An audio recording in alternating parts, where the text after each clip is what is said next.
在台湾移工的人数已经超过74万人，也毋过有8万外人失踪。今仔日立法院就有立委指出讲，目前移工失踪的人数甲几当前比起来特别变倍咯。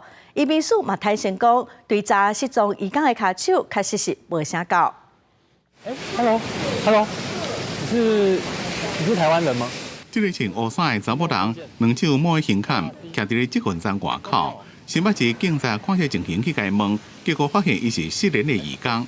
像这种案件真多，因为咱国内外籍移工失联的人数已经超过8万，甲过去比加至少2倍。的确，我们的人力是相对的是比较不够了哈，规划来请征人力当中。请求多久？从去年。是这个到现在都没有回应。内政部哪查不法，哪用专案鼓励失联移工家己告案，也毋过互立委质疑成果有限，愈掠人愈多。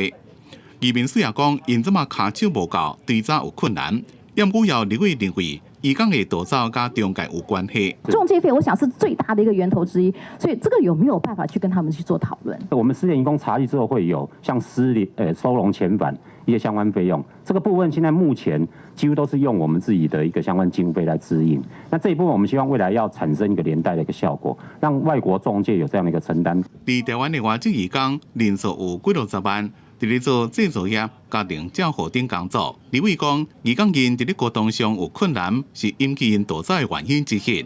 建议加强移工的语言能力，伫引进移工进前，爱设一套语言认证的机制。记者综合报道。